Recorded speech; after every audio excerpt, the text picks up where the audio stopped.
Hi and welcome to Easy Spoken English Kanji. இன்னைக்கு லெசன்ல நாம ரொம்ப நாளா சப்ஸ்கிரைபர்ஸ் நிறைய பேர் கேட்டுட்டே இருந்த prepositional adjective clause லெசன் தான் பார்க்க போறோம். இது கொஞ்சம் அட்வான்ஸ்ட் லெசன் தான். பட் ஸ்டில் நான் என்னால முடிஞ்ச அளவுக்கு ஈஸியான எக்ஸாம்பிள்ஸ் கொடுத்து எக்ஸ்பிளைன் பண்ண ட்ரை பண்ணியிருக்கேன். அண்ட் இந்த வீடியோவோட எண்ட்ல prepositional adjective clauses வர மாதிரி டிவி ஷோ கிளிப்ஸும் ஆட் பண்ணியிருக்கேன். ஸோ வீடியோவை எண்ட் வரைக்கும் பாருங்க. Now without any further delay, let's quickly get into today's lesson. So adjective clauseனா என்னன்றது உங்களுக்கு எல்லாருக்குமே நல்லாவே தெரியும். இந்த டாபிக்ல நான் நிறைய லெசன்ஸ் போட்டிருக்கேன். தனி பிளேலிஸ்டே இருக்கு. நீங்க பார்க்கணும்னு நினைச்சீங்கன்னா மேல ஐகார்ட்ல லிங்க் கொடுத்திருக்கேன். டிஸ்கிரிப்ஷன்ல லிங்க் இருக்கு. கண்டிப்பா செக் பண்ணி பாருங்க. ஸோ adjective clauseனா நவுனை டிஸ்கிரைப் பண்ற கிளாசஸ் தான் adjective clauses. இது எப்படி இருக்கும்னா ஃபர்ஸ்ட் என்ன நவுனை டிஸ்கிரைப் பண்றோமோ அந்த நவுன் இருக்கும். Followed by the relative pronoun who, whom, which, that, where இந்த மாதிரி ரிலேட்டிவ் ப்ரொனவுன்ஸ் இருக்கும். அதுக்கப்புறம் adjective clause உடைய subject, verb, object, complement, adjunct சென்டென்ஸ்க்கு ஏற்ற மாதிரி மாறி மாறி வரும். For example the book noun இருக்கு, ரிலேட்டிவ் ப்ரொனவுன் that இருக்கு, that I read yesterday. The book that I read yesterday அப்படின்னா நேத்து நான் படித்த புத்தகம். புத்தகம்ன்ற நவுனை டிஸ்கிரைப் பண்ணி வந்திருக்கிற சென்டென்ஸ் என்னது? நேற்று நான் படித்த. கரெக்டா? இந்த சென்டென்ஸ் தான் adjective clause. இது வந்து ஒரு கம்ப்ளீட் சென்டென்ஸ் கிடையாது. The book that I read எஸ்டர்டேன்றது ஒரு கம்ப்ளீட் சென்டென்ஸ் கிடையாது. இது ஒரு adjective clause தான். மெயின் கிளாஸோட சேர்த்து சொல்லும் போது தான் இது மீனிங் தரும். ஓகே, ஃபார் எக்ஸாம்பிள் நேற்று நான் படிச்ச புக்கு ரொம்ப நல்லா இருந்துச்சு. புக்கு ரொம்ப நல்லா இருந்துச்சுன்றதா மெயின் கிளாஸ். மெயின் கிளாஸ்ல இருக்கிற த புக்ன்ற நவுனை டிஸ்கிரைப் பண்ணி தான் நேற்று நான் படித்தன்ற சென்டென்ஸ் வருது. Okay, the book that I red yesterday was amazing, was very interesting, இந்த மாதிரிலாம் சொல்றது போது தான் இந்த சென்டென்ஸ் வந்து கம்ப்ளீட் மீனிங் தரும். ஓகே, இப்போ prepositional adjective clauseனா என்னன்னு பார்த்தீங்கன்னா நவுன் இருக்கும், ரிலேட்டிவ் ப்ரொனவுன் வரப்போகுது இல்லையா, அதுக்கு முன்னாடி ஒரு ப்ரெப்பசிஷன் இருக்கும். ஓகே, அதுக்கப்புறம் adjective clause உடைய subject, verb, object, complement, adjunct சென்டென்ஸ்க்கு ஏற்ற மாதிரி வரும். எக்ஸாம்பிள் பாருங்க. The book about which I was talking. The book about which I was talking. So the bookன்ற நவுன் இருக்கு, aboutன்ற ப்ரெப்பசிஷன் இருக்கு, ரிலேட்டிவ் ப்ரொனவுன் which இருக்கு, and subject, verb, object, complement, adjunctல I was talkingன்ற சப்ஜெக்ட் verb மட்டும் இருக்கு. ஓகே, அப்படின்னா நான் புத்தகத்தை பற்றி பேசிக் கொண்டிருந்தேன். நான் பேசிக்கொண்டிருந்த புத்தகம். நான் புத்தகத்தை பற்றி பேசிக்கொண்டிருந்தேன்றது ஒரு கம்ப்ளீட் சென்டென்ஸ். நம்ம அதை adjective clauseல சொல்லும்போது நான் பேசிட்டு இருந்த புக்கு, நான் ஒரு புக்கை பத்தி சொல்லிட்டு இருந்தேன்ல, இல்லை பேசிட்டு இருந்தேன்ல, அந்த புக்கு ரொம்ப நல்லா இருக்கும், இல்லை அந்த புக்கு கடையில இல்லை, அவுட் ஆஃப் ஸ்டாக் ஆயிடுச்சு. Okay, the book about which I was talking is out of stock. Okay, so இதை நம்ம ஸ்போக்கன் ஸ்டைலில் இந்த prepositional adjective clause-அ ஸ்போக்கன் ஸ்டைலில் பேச்சு வழக்கில் எப்படி சொல்லுவோன்னு பார்த்தீங்கன்னா ப்ரெப்பசிஷனை கடைசியாக போடணும். For example, the book which I was talking about yesterday is out of stock. So இந்த ஸ்போக்கன் இங்கிலீஷ் ஸ்டைலையும் தெரிஞ்சுக்க வேண்டியது ரொம்ப முக்கியம். பிகாஸ் நேட்டிவ் ஸ்பீக்கர்ஸ் பேசுறதை நீங்கள் கேட்கும் போதோ இல்லை டிவி ஷோஸ் இல்லை மூவிஸில் பார்க்கும் போதோ ப்ரெப்பசிஷன்ஸ் யூஸ்வலி எண்டில் தான் இருக்கும். அப்போ நம்மளுக்கு கன்ஃபியூஷன் வரக்கூடாது, என்ன இங்கே ப்ரெப்பசிஷன் தனியாக வந்திருக்கே அப்படின்னு. ஸோ அதனால நான் இந்த லெசனில் நான் டிபிக்கல் ஸ்டாண்டர்ட் கிராமர்ல இருக்கிற மாதிரி, அதாவது ப்ரெப்பசிஷன் பிளஸ் ரிலேட்டிவ் ப்ரொனவுன் அந்த ஃபார்மேட்டும் கொடுத்துருக்கேன். ஸ்போக்கன் இங்கிலீஷ்ல நம்ம அதை எப்படி மாற்றி பேசுறோன்றதையும் சொல்லியிருக்கேன். ஸோ ஃபர்ஸ்ட் எக்ஸாம்பிள் போகலாம். கம்பெனி ஒரு புது பாலிசியை அனௌன்ஸ் பண்ணுச்சு அப்படின்னு சொல்லியிருக்கோம். இங்கிலீஷ்ல the company announced a new policy. Okay, so இப்போ கம்பெனியை டிஸ்கிரைப் பண்ணி ஒரு adjective clause ப்ரெப்பசிஷன் வர மாதிரி நம்ம ஆட் பண்ணலாம். The company about which we spoke yesterday. Okay, announced new policy அப்படின்னா என்ன சொல்லலாங்க தமிழ்ல? நேத்து நாம பேசிக்கிட்டு இருந்த கம்பெனி ஒரு புது பாலிசி அனௌன்ஸ் பண்ணுச்சு. ஸோ நாம் ஒரு கம்பெனியை பற்றி பேசிக்கொண்டிருந்தோம், அந்த கம்பெனி ஒரு நியூ பாலிசி அனௌன்ஸ் பண்ணாங்கன்றதுதான் ரெண்டு சென்டென்ஸ். சரிங்களா? நாம் ஒரு கம்பெனியை பற்றி பேசிக்கொண்டிருந்தோம், அதோட அது முடிஞ்சது.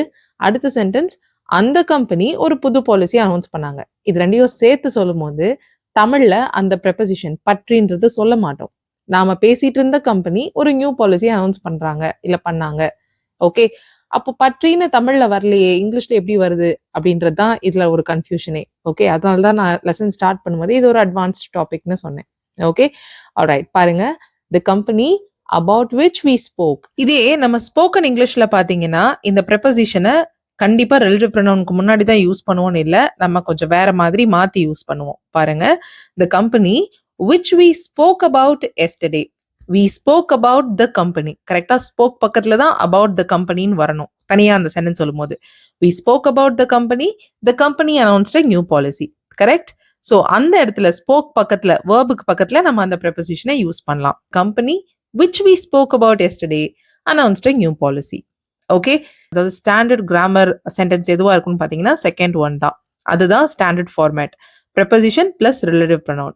நீங்கள் news papers, academic writings, official reports இதுலலாம் இந்த ஸ்டாண்டர்ட் ஃபார்மேட் தான் நீங்கள் பார்ப்பீங்க. பட் ஸ்போக்கன் லாங்குவேஜே வேற இல்லையா? ஸோ அதில் இந்த மாதிரியான ப்ரெப்போசிஷன் ஸ்பிளிட்டை நீங்கள் பார்க்கலாம். Okay, alright. செகண்ட் எக்ஸாம்பிள் போகலாம். அவங்க பிரச்சனையை பற்றி டிஸ்கஸ் பண்ணாங்க. தே டிஸ்கஸ்ட் தி இஷ்யூ. ஓகே, அடுத்தது அந்த இஷ்யூவை டிஸ்கிரைப் பண்ணி ஒரு ப்ரெப்போசிஷனல் adjective clause ஆட் பண்ணலாம். They discussed the issue about which many experts had doubts. நிறைய எக்ஸ்பர்ட்ஸ்க்கு டவுட் இருந்த பிரச்சனையை அவங்க டிஸ்கஸ் பண்ணாங்க. ஓகே, நிறைய எக்ஸ்பர்ட்ஸ்க்கு இந்த பிரச்சனையை பற்றி டவுட் இருந்தது. அந்த பிரச்சனையை அவங்க டிஸ்கஸ் பண்ணாங்க. ரெண்டு டிஃப்ரெண்ட் தனி செப்பரேட் சென்டென்ஸாக சொல்லி பாருங்களேன்.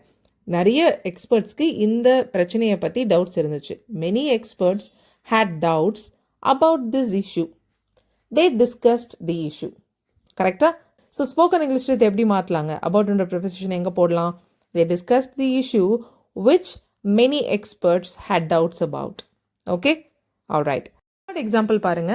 அவ அந்த கோர்ஸில் ஜாயின் பண்ணா. She joined the course. இப்போ கோர்ஸை டிஸ்கிரைப் பண்ணி ப்ரெப்போசிஷனல் adjective clause போடலாம். பாருங்க.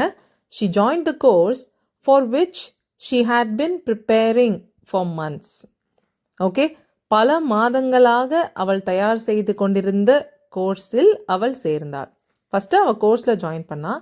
எந்த கோர்ஸு? அவள் பல மாதமாக ப்ரிப்பேர் பண்ணிட்டு இருந்த கோர்ஸில் அவள் ஜாயின் பண்ணான். ஓகே, அந்த கோர்ஸ்க்காக தான் அவள் பல மாதமாக ப்ரிப்பேர் பண்ணான். ஓகே, ஸோ இது தனி சென்டென்ஸாக சொல்லி பார்க்கலாமா? அவள் ஒரு கோர்ஸ்க்காக பல மாதமாக ப்ரிப்பேர் பண்ணா. அந்த கோர்ஸில் அவள் ஜாயின் பண்ணான். இது இங்கிலீஷில் எப்படி சொல்லுவீங்க? She had been preparing for a course for months. Okay, ரெண்டு ப்ரெப்போசிஷன் வருது. For a course, for months. She joined the course.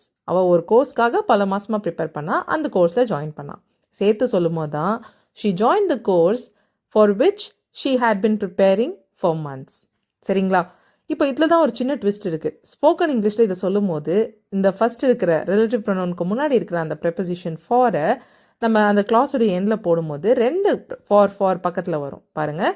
She joined the course which she had been preparing for months. So அந்த ரெண்டு ஃபாரை நம்ம separate பண்ணி காட்டுறதுக்காக ஒரு comma use பண்ணிக்கிறோம். Okay, she joined the course which she had been preparing for months. And இந்த மாதிரி நம்ம ப்ரெப்போசிஷனை கடைசியாக எடுத்துகிட்டு வரும்போது முன்னாடி இருக்கிற விச்ன்னு சொல்லாமல் thatம் யூஸ் பண்ணலாம். Okay, but preposition plus relative pronoun போடுறீங்கன்னா ஃபார் தட் போட முடியாது. கண்டிப்பாக விச் தான் யூஸ் பண்ணணும். ஆனால் ப்ரெப்போசிஷனை நீங்கள் மூவ் பண்ணிட்டீங்க அந்த இடத்துல இருந்து அப்படின்னா நீங்கள் thatம் யூஸ் பண்ணலாம். that இல்லாமலும் சொல்லலாம். இந்த மாதிரி சென்டென்சஸை ரொம்ப காமனாக ரொம்ப ஆஃபனாக நீங்கள் டிவி ஷோஸ்லேயும் மூவிஸ்லேயும் பார்க்க முடியும்.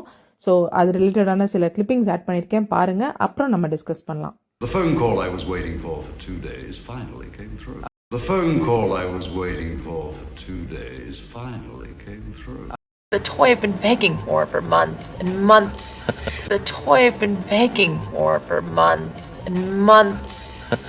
York, I'm going to miss this deposition that I've been preparing for months, so. York, I'm going to miss this deposition that I've been preparing for months, so. 3 சென்டென்சஸும் பாருங்கள். First sentence, the phone call I was waiting for 2 days finally came through. நான் 2 நாளாக wait பண்ணிட்டு இருந்த phone call கடைசியாக வந்துடுச்சு. Correct? Second one, the toy I've been begging for months and months. நான் பல மாதமாக கெஞ்சி கேட்டுக்கிட்டு இருந்த பொம்மைன்னு மட்டும் தான் சொல்லியிருக்காங்க. பொம்மை என்ன ஆச்சு? மெயின் கிளாஸ் இங்கே இல்லை. இது ஒரு சிம்பிளி ஒரு adjective clause மட்டும்தான். அடுத்தது, I'm gonna miss this deposition that I've been preparing for months. நான் பல மாதமாக ப்ரிப்பேர் பண்ணிட்டு இருந்த டெப்போசிஷனை நான் மிஸ் பண்ண போகிறேன்.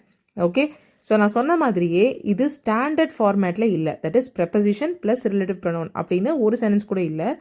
அண்ட் ப்ரெப்போசிஷனை நம்ம மூவ் பண்ணிட்டாவே விச் தான் யூஸ் பண்ணணும்னு அவசியமே இல்லை. விச் இல்லாமல் யூஸ் பண்ணலாம், இல்லை thatம் யூஸ் பண்ணலான்னு சொல்லியிருந்தேன். கரெக்டாக? The phone call that I was waiting for, இல்லை which I was waiting for which I was waitingன்றதா ஸ்டாண்டர்ட் ஃபார்மேட். பட் அதை அங்கே சொல்லலை. எந்த ரிலேட்டிவ் ப்ரொனவுனும் இல்லாமல் தான் அந்த சொல்லியிருக்காங்க. அடுத்த சென்டென்ஸில் the toy I've been begging for, இங்கேயும் எதுவும் இல்லாமல் தான் சொல்லியிருக்காங்க. அடுத்ததில் the deposition that I've been preparing for months. Okay, இங்கே that யூஸ் பண்ணியிருக்காங்க. ஆல்ரைட். ஸோ இந்த மாதிரி நிறைய விஷயங்கள் இருக்குது இந்த ப்ரெப்போசிஷனல் ஆர்டிகிள் க்ளாஸ் லெசனை. ஸோ நம்ம ஜஸ்ட் 2 எக்ஸாம்பிள் தான் பார்த்துருக்கோம், பட் அதுக்கே டைம் ரொம்ப ஆயிடுச்சு. ஸோ நெக்ஸ்ட் லெசனில் இந்த லெசனை அப்படியே கண்டினியூ பண்ணலாம். தேங்க்யூ ஸோ மச் ஃபார் வாட்சிங் this lesson till the very end. Please stay tuned. I'll see you all in the next video. Till then, take care and bye.